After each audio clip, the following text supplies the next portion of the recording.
রাজনীতির মারপেট জাদুর মতন প্রেক্ষাপট বদলে। যেমন ধরেন গত 7 মাসে বাংলাদেশে কি ঘটেছে, গত 7 মাস আগে এটা প্রেডিকশন করার সুযোগ ছিল না।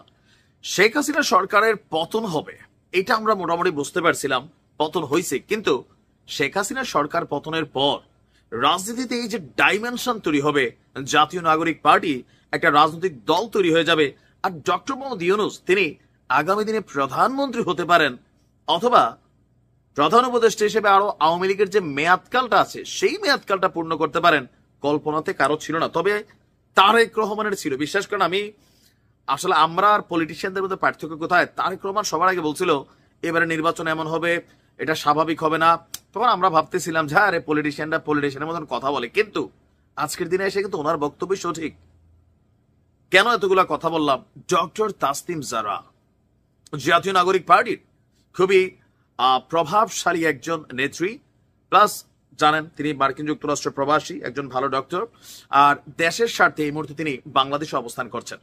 আজকে তিনি এক বক্তব্য দিয়েছেন, মুহূর্তের মধ্যে ভাইরাল একটা জনমত কিন্তু তৈরি হয়েছে। আপনার একটা পোস্ট দেখছেন তো, যে 1 কোটি সমর্থক ডক্টর ইউনূসকে প্রধানমন্ত্রী চায় নির্বাচন ছাড়াই। এটার কিন্তু একটা ব্যাপক প্রচারণা চলছে। কে বা কাহারা চালাচ্ছে জানি না, তবে আমি আমার ফ্রেন্ড লিস্টে থাকা মানুষদের অনেকেরই সমর্থন দেখছি। নির্বাচনের দরকার নাই, ডক্টর ইউনূসের দরকার। কেন? ইউনূস স্যার সততা আর নিষ্ঠার সাথ দিয়েছেন মানুষকে, তারা আর ফিরবে না চাঁদাবাজদের কাছে। এখন নতুনদের সময়, এখন নতুন বাংলাদেশের সময়, এমন একটি স্টেটাস দিয়েছেন ডক্টর তাসনিম জারা।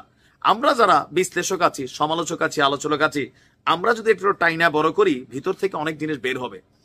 যেমন গেল কয়েকদিন আগে সার্জিস আলমের 5 বছরের জন্য নির্বাচিত প্রধানমন্ত্রী হিসেবে ডক্টর ইউনূসকে দেখতে চাওয়া, পিনাকিদার আপনার প্রধান উপদেষ্টা হিসেবে আর 3.5 বছর মেয়াদ পূর্ণ করা, আর এরপরে এই যে ডক্টর ইউনূস সাহেবের পক্ষে একটা প্রচারণা তৈরি হয়েছে, এটা কিন্তু ছিল না। টোটালি প্রেক্ষাপটটা রং বদলাচ্ছে, নির্বাচনের সময়কাল পিছিয়ে গেছে। এখন তাসনিম জারার এই যে বক্তব্য, ডক্টর ইউনূস স্যার সততার নিষ্ঠার সাথ দিয়েছেন মানুষকে।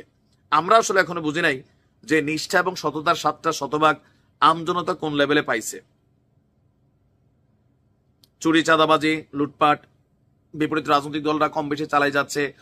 এই যে চালাই যাচ্ছে, সততার নিষ্ঠার সাথ তারা মনে করছেন পাইছেন, ফাইন, অনেক দিকে আমরা পাইছি হয়তোবা, তারা আর ফিরবে না চাঁদাবাজদের কাছে। তো হুই ইজ চাঁদাবাজ? এই মুহূর্তে রাজনীতির মাঝে একটা দলকে সবাই চাঁদাবাজ বলছে, আর বাস্তবেও তাদের বি ক্লাস কর্মীরা ঘটনা ঘটাচ্ছে।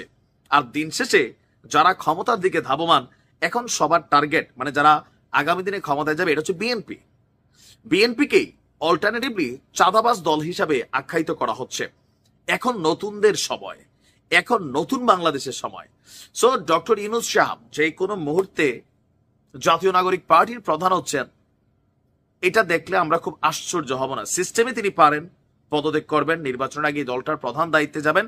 আর সার্জিসদের ইমেজ, ডক্টর ইউনূস সাহেবের ইমেজ, আকাশ পাতাল ব্যবধান। বিশ্বমণ্ডলেও একটা সাপোর্টিং একটা সুযোগ থাকবে, আইন শৃঙ্খলা প্রশাসনের মধ্যে একটা সাপোর্টিং থাকবে। কারণ মাত্র ক্ষমতা থেকে যাইয়া শেখ হাসিনার স্টাইলে যদি আবার নির্বাচন হয়, যদিও এখানে স্টাইলটা পরিবর্তন হইতে পারে, তিনি অন্তর্বর্তী সরকার হাতে ছাড়তে পারেন, ওই অন্তর্বর্তী সরকার আবার এই সরকারের আশীর্বাদ পুষ্ট হইতে পারে। কারণ নির্বাচন কমিশনের মাজা কখনো আমরা সোজা দেখি নাই, এটা বাঁকাই ছিল। তো এইবার কি সোজা করে করতে পারবে? নানান প্রেডিকশন কিন্তু তৈরি হচ্ছে। কেউ কেউ বলছেন ডক্টর মোহাম্মদ ইউনূস তিনি প্রধানমন্ত্রী হতে যাচ্ছেন, হোক নির্বাচিত হোক অনির্বাচিত। আর এই জন্য যে জনমত তৈরির দরকার, এটার পেছনে জাতীয় নাগরিক পার্টি, অনলাইন ইনফ্লুয়েন্সাররা সময়, মেধা, পরিশ্রম সবই কিন্তু দেওয়া শুরু করছে। ইভেন এটা সফলতার দিকে যাচ্ছে। তো ডক্টর ইউনূস কি আগামী দিনের প্রধানমন্ত্রী অথবা প্রধান উপদেষ্টা হিসাবে আওয়ামী লীগের মেয়াদকালটা পার করবেন? কি মনে হচ্ছে? বিএনপি বলছে মানব না, বাপ ডাইকে ইলেকশন দিতে হবে। জাতীয় নাগরিক পার্টি বলছে যে প্রতিহত করব। কোন দিকে যাচ্ছে? ডক্টর মোহাম্মদ ইউনূসের অন্তরে আসলে কি আছে সময় বলে দেবে। রাজনীতিতে যে কোনো মুহূর্তে প্রেক্ষাপট বদলাইতে পারে। একই বলে কপালের নাম গোপাল। সকালবেলার বাদশারে তুই বিকালবেলার ফকির, আবার বিকালবেলার ফকির রে তুই সকালবেলার বাদশা। এরকম লোক কথা বা শ্লোকগুলো আমাদের ছোটবেলা থেকে আমরা পড়ে শুনেছি, কিন্তু প্র্যাকটিক্যালি যদি আপনার দেখতে হয়, সেটা এই মুহূর্তে যে সকালবেলার বাদশারে তুই বিকালবেলার ফকির, এটা হচ্ছে শেখ হাসিনা। আর সকালবেলার ফকির রুতি বিকালবেলার বাদশা, পরবর্তী সময় মহারাজা, এরপরে কিংডম অফ কিংডম, এই জিনিসগুলা ডক্টর মোহাম্মদ ইউনূসের সাথে যায়, একেই বলে চান কপাল। প্রেক্ষাপটটা যদি এরকম না হইতো, 666 কোটি টাকা কর মানে নাড়াচাড়া করার কারণে ডক্টর মোহাম্মদ ইউনূস হয়তোবা জেলেও থাকতে পারতেন, কিন্তু আজকে কই পর্যন্ত যাচ্ছেন দেখেন। একদিকে ক্ষমতার মেয়াদটা আরেকটু বাড়ছে, পিনাকিদা সহ যারা একটা সাপোর্টিং শ্রেণী, তারা ডক্টর মোহাম্মদ ইউনূসকে জনগণের কাছে গ্রহণযোগ্য করানোর জন্য নির্বাচন হোক, নির্বাচন ছাড়া হোক, সামহাও এটার দীর্ঘতা বা ওনার মেয়াদের যেই স্থায়িত্ব সেটাকে আরো বড় করার জন্য নানানভাবে চেষ্টা করছেন। এর মাঝখানে আরো বেশ কিছু সুসংবাদ আসছে, শব্দটা একটু বড় হবে। বে of Bengal initiative for multi-sectoral technical and economic cooperation, সংক্ষেপে শব্দটার সাথে আপনি পরিচিত। শব্দটার নাম হচ্ছে বিমস্টেক। ভাগ্য ভালো হচ্ছে ডক্টর ইউনূসের যে আগামীতে মানে এবার বিমস্টেকের নতুন যিনি চেয়ারম্যান হবেন সেটা হতে যাচ্ছেন আমাদের প্রধান উপদেষ্টা ডক্টর মোহাম্মদ ইউনূস। গতকালকে রাজধানীর বেইলি রোডের ফরেন সার্ভিস একাডেমিতে এক প্রেস বিজ্ঞপ্তিতে এই তথ্য জানিয়েছেন বিশেষ দূত ডক্টর খলিলুর রহমান। তিনি বলছেন যে বিমস্টেকের 6ষ্ঠ শীর্ষ সম্মেলনে যোগ দিতে আগামীকাল মানে আজকেই থাইল্যান্ডের রাজধানী ব্যাংকক যাচ্ছেন প্রধান উপদেষ্টা। সেখানে একটা আলোচনা আমরা দেখতে পাচ্ছি যে মোদি এবং ডক্টর ইউনূসের মধ্যে একটা সাইডলাইন বৈঠক হতে পারে, but it's not sure. But আমরা গণমাধ্যমের কল্যাণে দেখছি যে এটার সম্ভাবনায় 95%।